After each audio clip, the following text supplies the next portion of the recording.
Hi everyone, Tumi Pitswane here. Welcome back to my channel. Today's an exciting day as we'll be talking to Claudio Antonini, who is an ex-banker turned professional career coach who deals with assisting finance professionals in different aspects of their career, whether it's dealing with burnout or career transitions or just advice on how to work in a high pressure environment.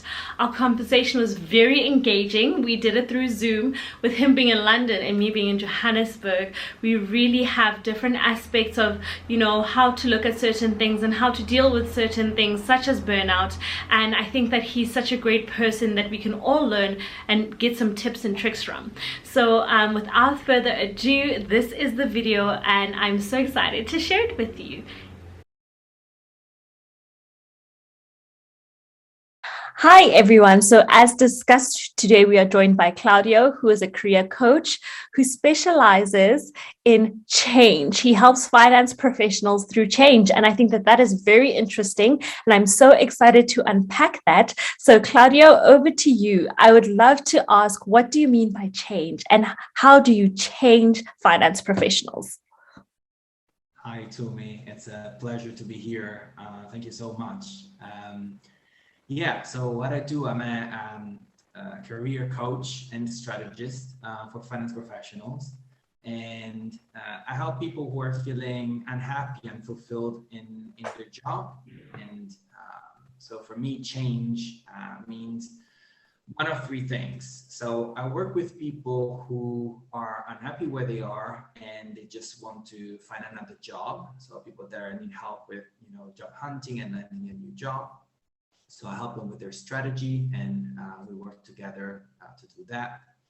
With people that want to make a career pivot, so a slight transition within finance, maybe changing roles, maybe passing from investment banking to fintech, for example, but using the same similar skills. And finally, with people that are really unhappy with their careers, somewhere in their 30s, and they realize that it's not for them, and so they want to make bigger changes, like launch a business or going back to school or joining a startup, for example. Okay, that's very interesting. And I'm so excited to hear about what you have to say, because I see how many different types of peoples and different scenarios you have when you're impacting this change. It's not just a one size fits all. So I'm so excited to get into the questions with you. So, Claudio, before we get into the details of, the different areas of change and career coaching that you do help professionals with, I just wanted to know a bit about your background. How did you get into this role? And, how do you find yourself here today? Yeah, that's a very good question. So if the name, the face, or the accent haven't tipped our watchers off, I'm Italian. I'm originally from Italy, but I spent most of my career in London. So I, like most financial professionals, I went to uni, studied finance, and then I joined a bank. So I started at BNP Paribas. That was a relatively quick stint for me. I realized it wasn't for me.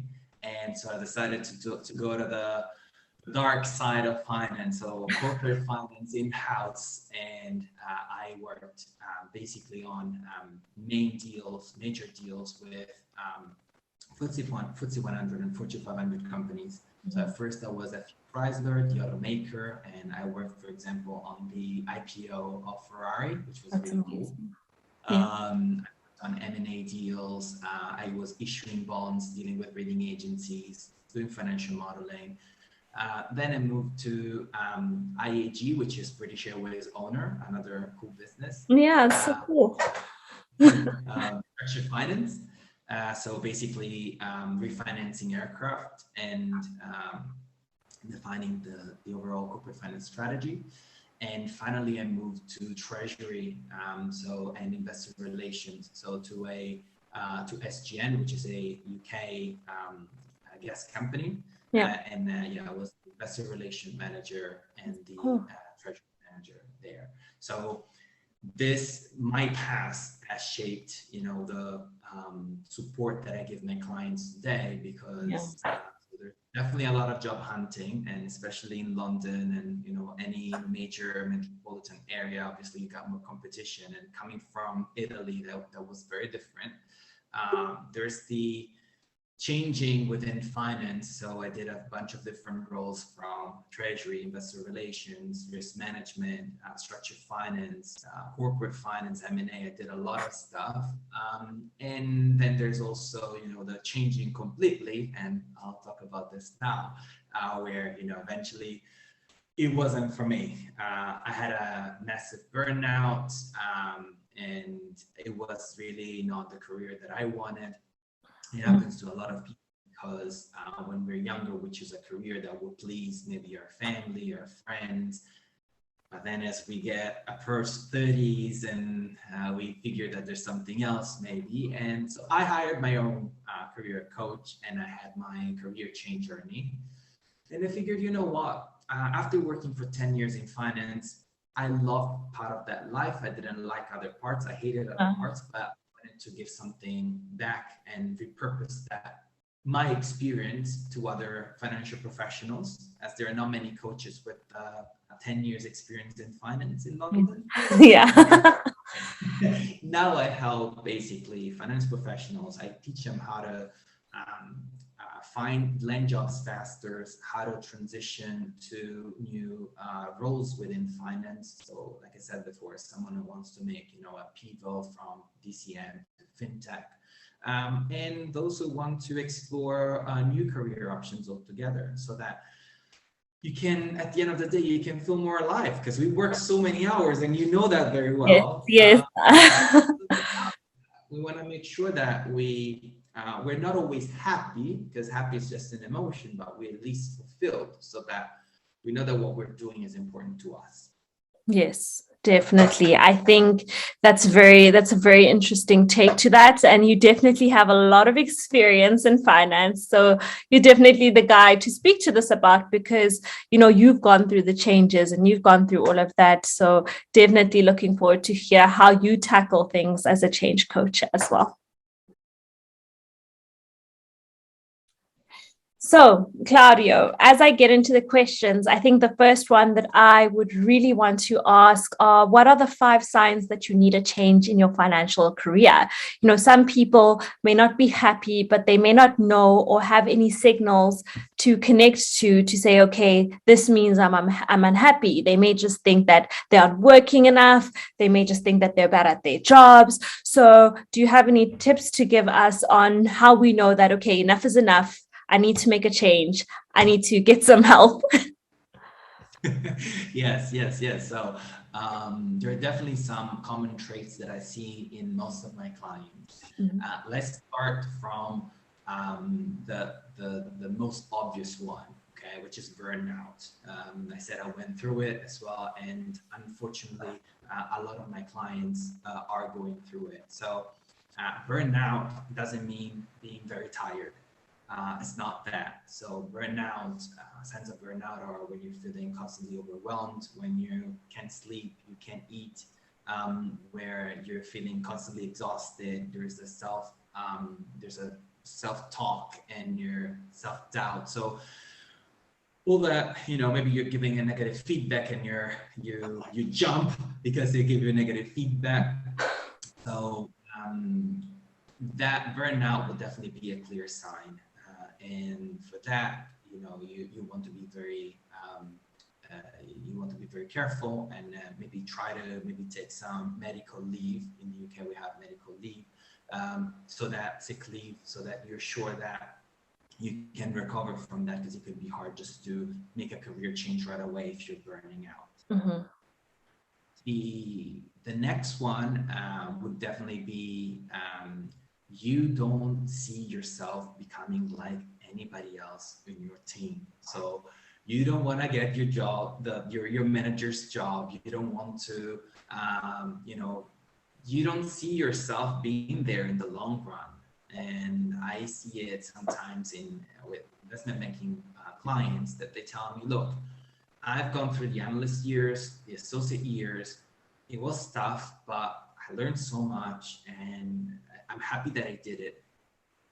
But now that maybe VP is approaching, I'm like, well, I don't see myself having eventually that life, and I don't want to commit to a career if I don't see myself, for example, working so many hours when I'm in my late 30s or early 40s. So that gives us a lot of information. So the third one, it's a bit weird. I know it's a bit odd. It's not feeling challenged enough. And some might think, well, finance, banking are definitely challenging. A lot of hours, yes. But what I mean is intellectually taxing. So a lot of clients tell me that they don't feel like they're doing something, that it's actually leveraging what they've learned at uni or all their skills. Some describe themselves as Excel monkeys, just there on a presentation or a spreadsheet. So that's definitely something to consider. If too many days, too many weeks in a row, you feel like you're not challenged by what you're doing. It's just a matter of going through a very long day, a very long to-do list that doesn't excite you, then you want to reconsider. Then I would say feeling miserable. So a lot of clients tell me, when I wake up in the morning, the last thing that I want to do is to turn on my laptop if I'm working from home, or if I go to the office, I really don't feel like it's what I want to do. I don't feel any excitement, any joy. So that's another sign. Sometimes for some people it's on Sundays, you get the Sunday blues. For everybody it's different, but there are signs that maybe either the job or the role or the career might not be aligned, because at the end of the day, what's important to feel that fulfillment is that who you are, what you do, and what you believe in are aligned. So if they're not aligned, then you will always feel out of place. And we work too many hours to be unhappy and to be, I don't want to use the word happy, because happy is a feeling, it comes and goes, but to feel unfulfilled in a career.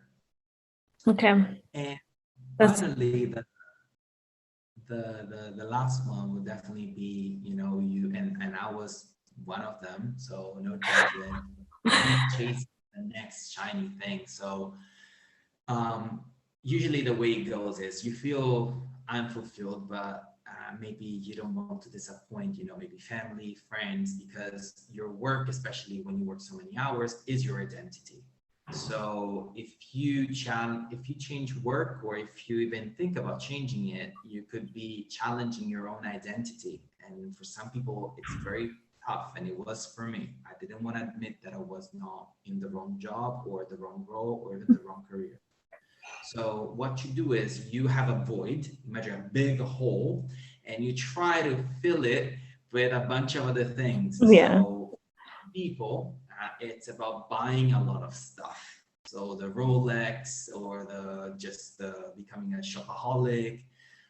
For me, it was food. So I was much bigger before. With the Ferrari IPO, a lot of experience, but also a lot of weight. Because you comfort yourself. So you're like, okay, through this tough period, I can change work for whatever story you're telling yourself, but then you give yourself other things. And I was constantly changing from one apartment to the better apartment in the better neighborhood. There was no peace. So this would be definitely another sign that maybe you need to address, the work situation. Okay. And then, just in my opinion, in terms of chasing the shiny thing, we have seen in this day and age, it's what a lot of new younger millennials and Gen Z are doing in the workplace, where they are job hopping more. Do you think that they are necessarily unsatisfied in their jobs, or they're more likely to really seek what they want out there? So what do you think of the generation of people that you're working with? Because I would seem to assume that someone who's much older, it's harder for them to job hop or chase the next shiny thing. Is there a difference between your older and younger clients? And yeah. That's a great question, actually, because I do see a big difference. So And I'm kind of in between.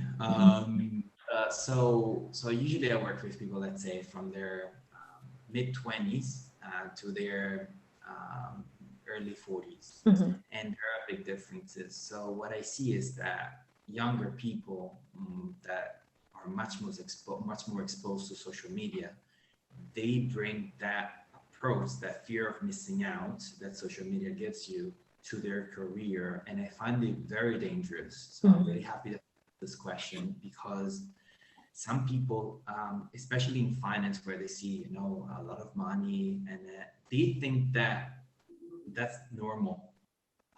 So what statistically, I mean, normal. And when I show to them the income distribution, for example, in the UK, they're like, how's it possible? Well, some people live with much less than that, It is totally doable. So what I see in the younger generation is sometimes their expectations, well, I'll put myself in, I was definitely one of them before, putting our expectations way too high. What a job, at the end of the day, it is a job. Whatever you want in your life, you need to work hard for it, and working hard for it doesn't mean working hard for a couple of weeks. So sometimes you see that the expectation about how long it's going to take to get a new job, it's but you just want to send a couple of CVs or a couple of networking requests. What if I told my personal trainer that I want to get fitter and I just do a couple of push-ups per week? Is that going to work? So I definitely see with the younger the client, the higher the expectations, the more unrealistic they are. In terms of older clients, what I see is sometimes they feel disheartened. They feel that it's too late, and that I think it's, again, sometimes the social media, that I use LinkedIn for work all day long, so one way or another, I see that everything has to happen quickly. So you have to be successful quickly. And if by the end of your, mid 20s, you haven't everything figured out, you're losing, and so that is too much. Everybody does things at their own time, and growing, getting older is not a bad thing, especially when you are developing an expertise. So these are the differences that I notice in these two age groups. Oh, thank you so much, Claudio. I think that was a very interesting take on that. So another question I have for you, Claudio, is what are some of the solutions to these obstacles that financial professionals face when they're thinking about a change? What do they put as barriers in front of them? And then what do you try and solutionize to them, and the angles that you give them in that regard? No, thanks. That's a great question. Actually, that is the main issue. So I work with clients on two levels. One level that is very practical and tangible, which is about how do I make a transition? How do I land a new job? But then we have a deeper level, which is not therapy, it's just a little bit deeper. That is, what's holding you back from what you want. And so it's kind of a mindset reset. And so what I see is the key obstacles are, for sure, the biggest is fear of a salary cut. So especially when I work with investment banking clients, people that work in private equity, hedge funds, obviously that is the peak of a career in finance. So everything else could seem like, oh God, I'm going to make less. What am I going to do? So that's why my approach is really open. So when someone starts working with me, I'm not assuming that they want to make a huge change. Sometimes might not be what they really want, I think that what I start in terms of to figure out how to overcome this fear of a salary cut is to first understand what they really need in terms of salary against what they want. And sometimes there's a big and then we understand what are all the feelings attached and the identity attached to a six-figure salary or a big salary. Well, my goal there is not to guide the client saying, oh yeah, I mean, get paid less and it's going to be fine. I would never do anything like that. Well, the goal there is to understand, to help the person realize if that salary is justifying the lifestyle that they're having. So maybe the struggles or not. And the coaching process is really to empower the person to say, look, am I after this big salary because maybe I want to impress someone, or maybe it's worth because it's worth it because I enjoy working in this sector. Maybe I need to make a smaller change. In a nutshell, it's understanding how much you really need and whether the difference between what you need and what you want is actually justified. Yeah. In terms of other things that I see, other obstacles are what will people think about me? This is a huge one. Everybody is telling me, oh, because my colleagues, they think that losers, they use this word a lot, go in that industry, or what if I miss out? There's a lot of fear of missing out. And this is, so what I try to help the client do in this situation is to get that control.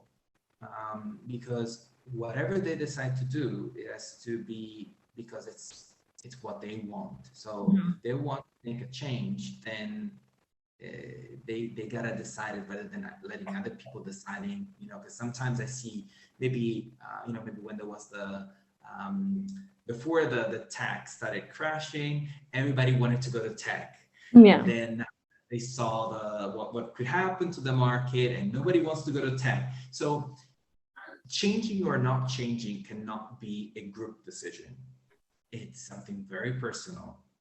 So what I usually try is to empower the client to make their own decision, also considering, to be very practical, considering their skill set, because obviously the bigger the change, the bigger is the chance that you will have to retrain, get a salary cut. Yeah. So I think it's a matter of again, looking at the practical stuff, but also understanding your mindset and how we are all influenced by others. Okay, cool. The other big one is, what if I fail? So this is especially for people who are really driven, and in finance, I guess we can all define ourselves like the type A, like the doer. Yeah. Especially because usually when you have a career in finance, everybody else sees you as a successful person. Yeah. So usually you are a friend. And what I see with a lot of clients is that obviously at the times they have a circle of people that are working in finance. And so I think that there's a fear of rejection there. So what if I do something else and I'm not making as much, I'm not succeeding according to what society tells me that success looks like? Then I want to spend time with me, what about my girlfriend, my boyfriend, what about my family?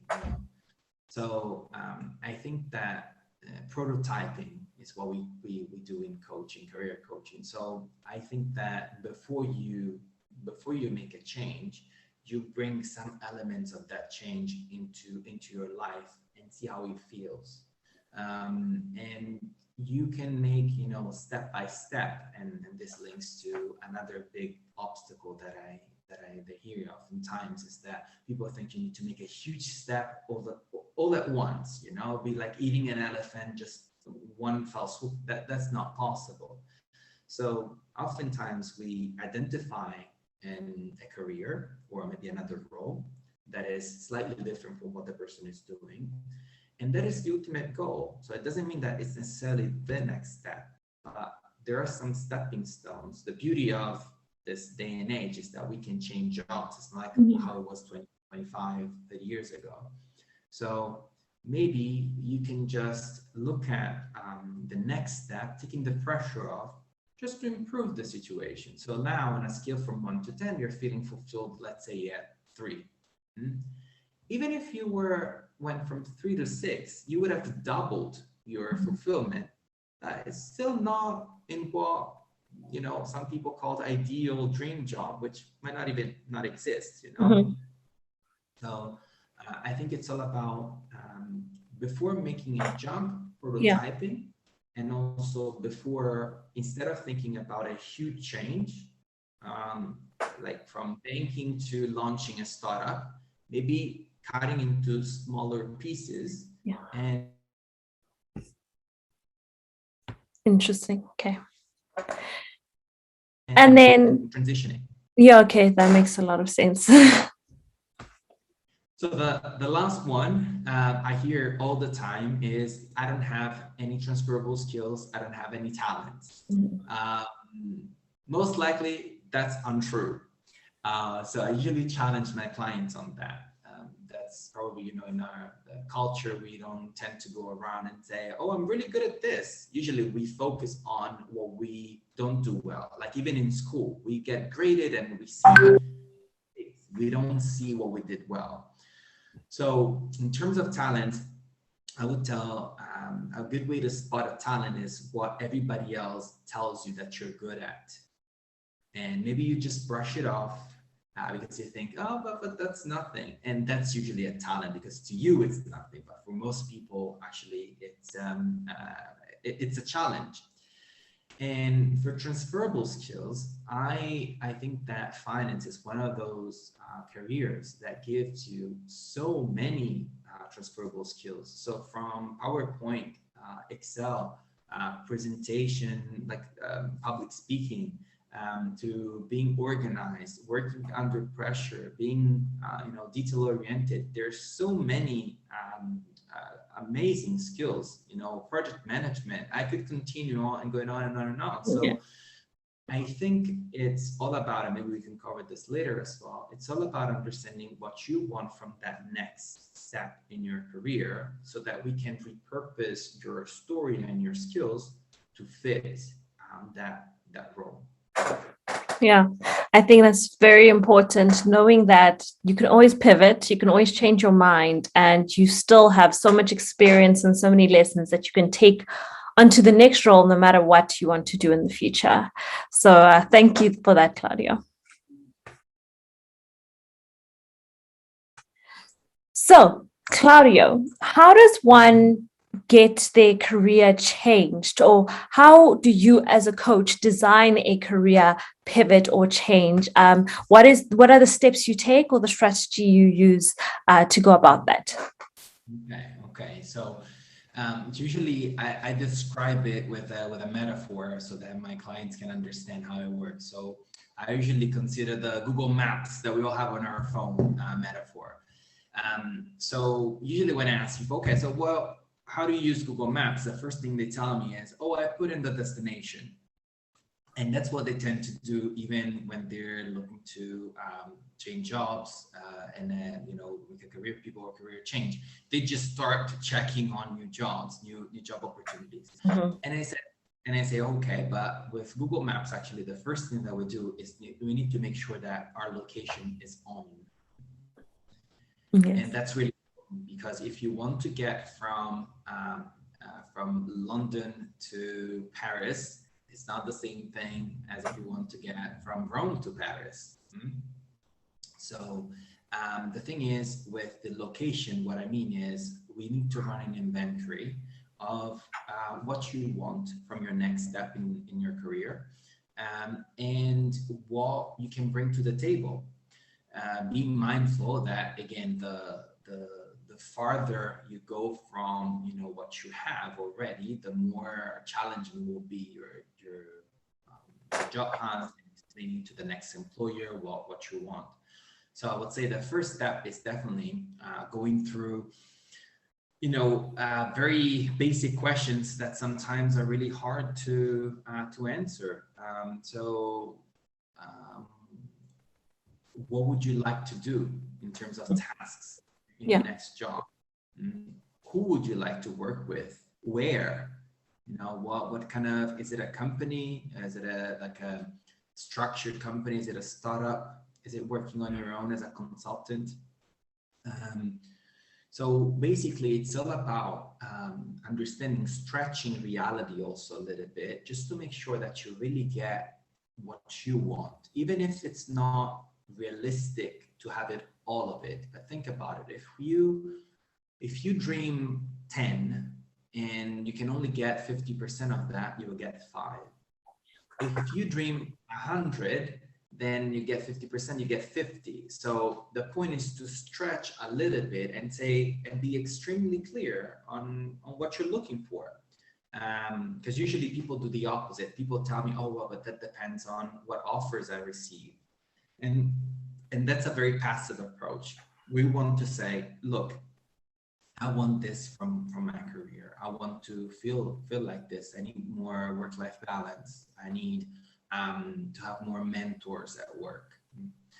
Then the second part is to actually understand the destination. So oftentimes we say that we're confused, but actually we know what kind of role or career we want. It's just that we're scared. So that's why we say that we don't know. Mm-hmm. But so for basically, I help clients understanding, okay, so first let's match the criteria that you find in the first part against your current job, and let's see what scores you get, if it ticks all the boxes. Oftentimes they wouldn't be talking with me if it did tick all the boxes. So let's explore other jobs. So maybe the similar job, but in a different company. Let's explore other roles. So small career pivot, a slight transition to something else. And then let's explore different careers. So if money was not an issue, what would you be doing with your time? And so here it comes in handy, the fact that I worked for 10 years in finance, that I'm knowledgeable about financial careers, so that I don't do any mapping. So I'm not a consultant, so that people come to me answers. You gotta go to work. You gotta wake up every single day and go to work. So you better decide what's best for you. But I'm a knowledgeable sounding board that you can bounce off ideas. And obviously, if I can put you in touch with someone in my network, I have over 10,000 contacts on LinkedIn. So I'm happy to put in touch people so that they can learn more about other roles or other careers. Mm-hmm. This part is really to nail down at the end of the process what roles or careers we want to transition to. And the last part is all about basically building a strategy. So if it's job hunting, then we will design a strategy to job hunt. So from the CV, LinkedIn profile, having a clear elevator pitch, making sure that we work on the interviews, so interview prep, and I give technical interview prep as well. If it's someone that wants to change careers, then it's more about the prototyping. So how can I understand if it's for me or not? So bringing some elements. So funny story, when I was changing careers, I thought about opening a pizza place. I'm Italian, so I love pizza. Yeah. But I couldn't just, quit my job and go away and even work for a pizza place. So I started baking, and making pizza every weekend to see how that felt, to prototype that career. And I was like, what, that's not for me. I loved the concept, but the job was not for me. And so you save a lot of money and time if you prototype it. And usually what I do, especially with people that are looking for, for a job, I like to take them to cross the finish line.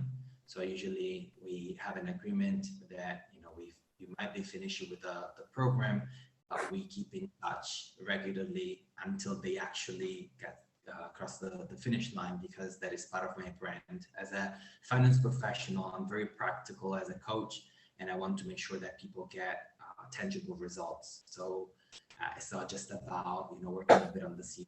It's actually making a change in your life, and I like to make sure that people get to the end.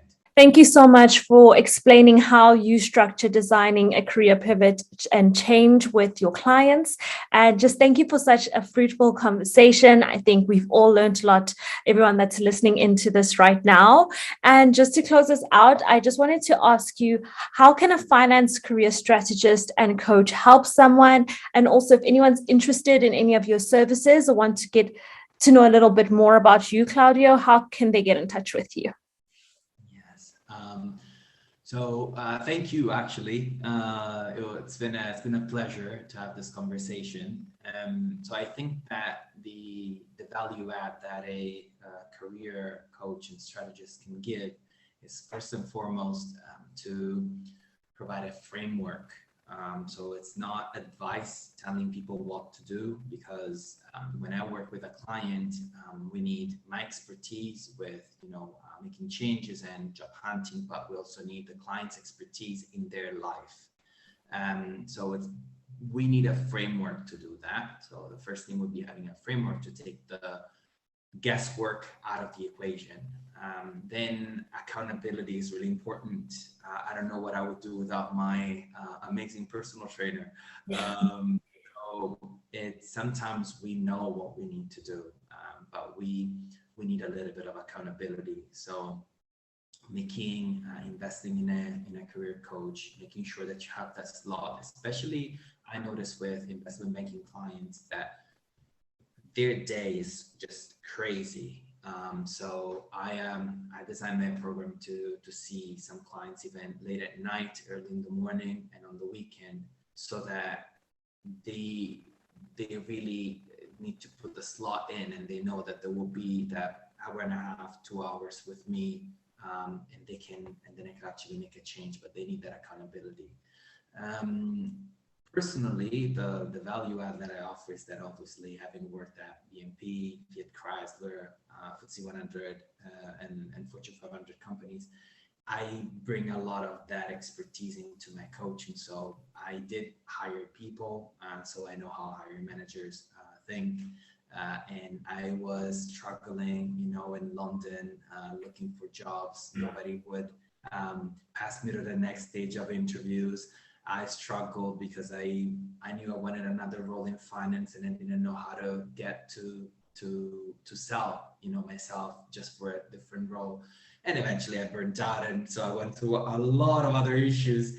And even though that was bad at the time, actually, it helps me a lot with my clients, because I've been, these three scenarios: the job hunting, the career pivot, and the career change myself. Then I would say it's a great experience, because it's not just about your career. I went through it myself. Actually, I have 2 coaches myself, and right now, and I did have a career change coach when I decided to make the change. It's a great experience, because sometimes you don't see results. You have a spillover effect. You see results in your career, but also in other areas of your life, which is a great benefit. So I think, for me, coaching changed my life, so that I can only speak very highly of it. And now, as a coach, every time, even though I know that it works, I know that eventually people will make changes, every time it's a big emotion to see maybe someone, like now I have a client that managed to move from India to the UK, and 12 months ago it was just telling me how it was impossible, and yesterday sent me their visa screenshot. People that maybe were on maternity leave and managed to go back into work, and you see people finally getting paid what they deserve, and before they weren't able to ask for that. You see people that were burnt out, that finally they don't have that anxiety anymore when they think about work. So to me, it's just an incredible journey, and it's much more than just getting a job. It's more than putting together a CV and a LinkedIn profile. It's actually changing your life. Yeah, that's great. And where can we find you, Claudio? Primarily, you find me on LinkedIn. So I'm sure we can put my link in the description. Yes. So my name is Claudio Antonini, and you will find me there. Feel free to just connect with me. and also my website. It's my name, so claudioantonini.me.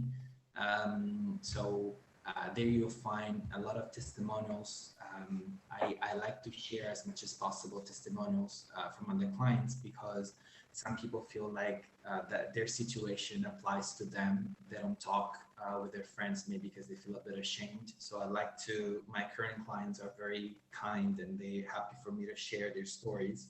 So I do that so that other people can see that there's hope, that change is possible, and that like anything else in life, if you want something and you work hard, then you can change and get what you want. Yeah. That's amazing. I loved how you ended that. You can really change any point you're on in your life. So thank you so much, Claudio, for this conversation. Thank you to everyone who watched this video. And yes, if you guys would like any other topic discussed with myself and Claudio, please comment it down below. We'll be more than happy to deep dive into maybe one of the things we said in this video that you want more information on. But for now, thank you so much, Claudio. And it was really great filming with you. Bye. Bye.